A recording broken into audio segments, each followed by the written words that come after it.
Et bonjour, je m'appelle Sergei Munier. Donc, je suis citoyen français d'origine ukrainienne. Je suis né à Lugansk de parents locaux.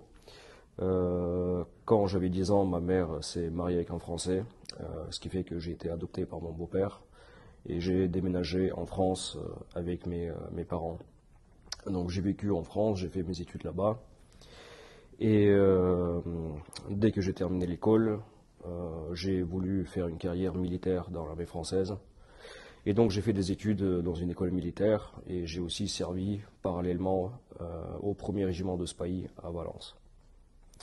Donc quand la guerre a commencé au Donbass, j'ai décidé de y prendre part et de ce fait j'ai été viré de l'armée.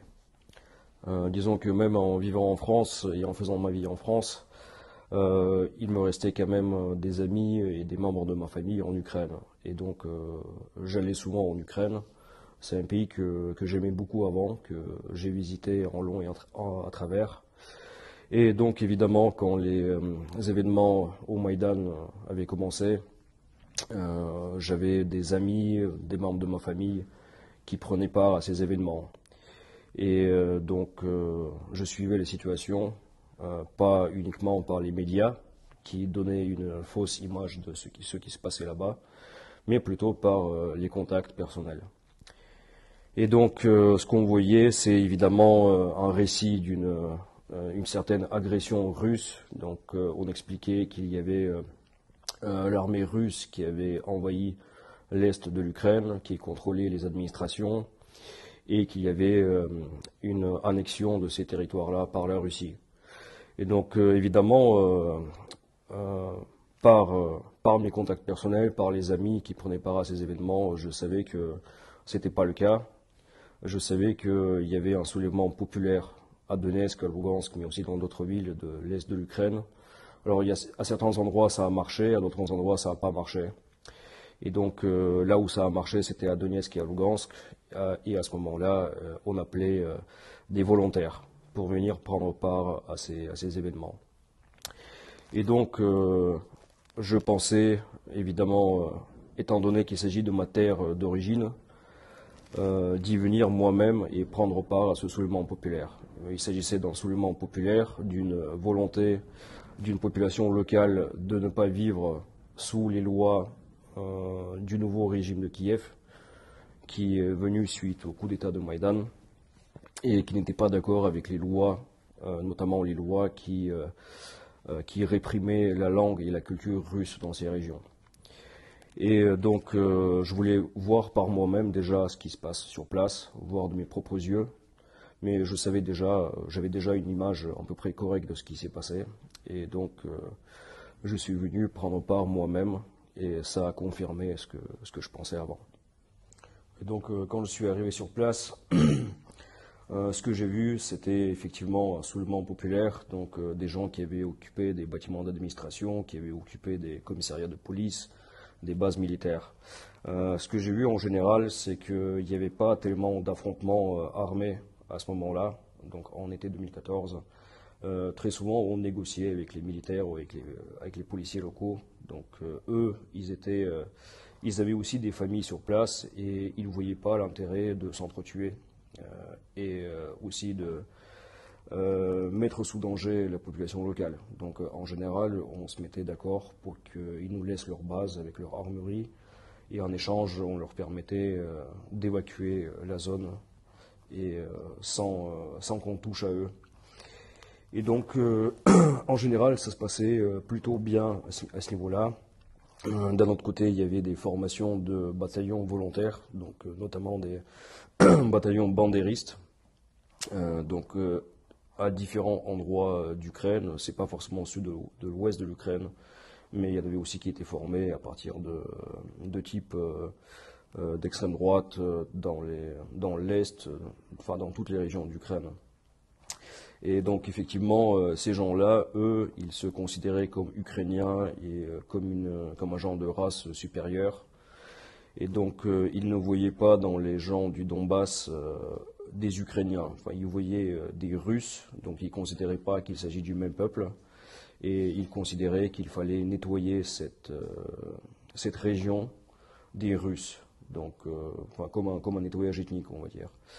Pour eux, le but, c'est de faire une grande Ukraine unie et de se débarrasser complètement de la culture, de la langue russe. Et donc, ils nous considéraient un petit peu comme une sous-race et ils considéraient qu'il fallait soit nous tuer, soit nous virer du Donbass. Donc, c'était ça leur objectif et ils le montraient enfin, tous les jours avec les exactions sur des civils. Donc, il y a eu de très nombreux cas, notamment avec le bataillon Tornado qui torturait, qui violait des prisonniers, hommes, femmes d'ailleurs, sans distinction. Et, aussi par les bombardements. Alors les bombardements, ça ne concerne pas uniquement les nationalistes, mais aussi l'armée régulière, l'aviation. Donc il y a eu plusieurs cas, notamment en Lugansk, la ville d'où je viens. Et donc ça m'a touché personnellement, puisque le 2 juin, il y avait un raid aérien sur l'administration de Lugansk, où plusieurs civils ont été tués, il me semble 8 civils à ce moment-là. Le mois suivant, ou le mois de juillet, donc il y avait plusieurs bombardements sur les villages aux alentours de Lugansk, où aussi beaucoup de civils sont morts.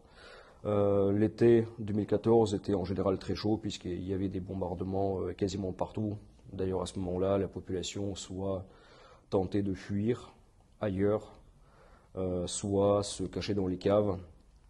Et donc, peu à peu, après cette période-là, et notamment avec les accords de Minsk qui ont gelé le conflit, on est resté dans une situation où enfin, les accords de Minsk en question n'étaient pas respectés, et donc il y avait toujours des bombardements. Et donc la population s'est habituée à vivre dans des caves, à écouter les départs des tirs d'artillerie, voilà, les enfants qui vont à l'école ou qui restent aussi dans les caves. Enfin, tout ça, c'est devenu un quotidien.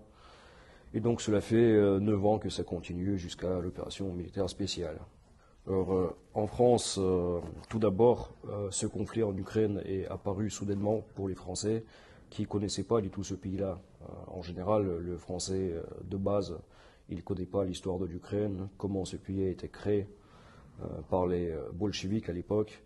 Ils ne savent pas du tout qui sont les habitants qui vivent en Ukraine et d'où découle ce conflit. Mais en réalité, il y a des raisons à ça.